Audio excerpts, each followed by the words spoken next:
practical ways to get close to a woman. One is to visit a prostitute, the other is to dance.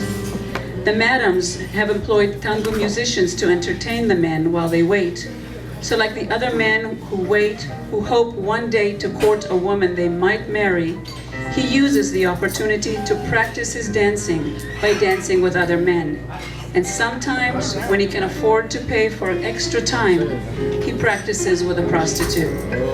In the tango, he dreams of the woman he loves.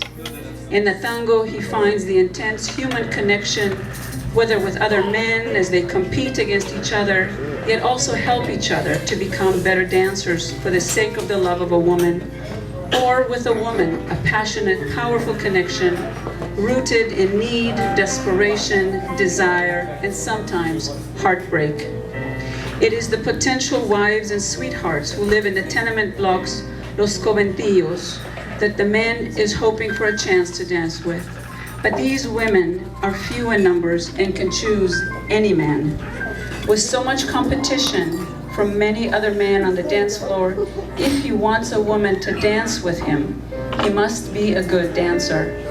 It does not matter if he knows a lot of fancy steps or if the other men think he is a good dancer. The only thing that matters is that the woman in his arms has a good time when she dances with him. Because with so many other men to choose from, if she does not enjoy dancing with him, she will not do it again, and neither will her friends.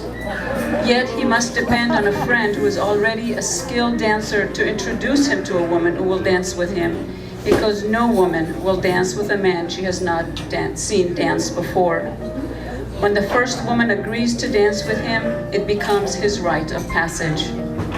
The other women watch and wait to see what he can do on the dance floor. His passion, his desperation, his hopes, his love are all reflected and whispered in every step he takes, every figure he draws on the floor, and the way he leads the woman in his arms, holding both her and his dreams in his embrace.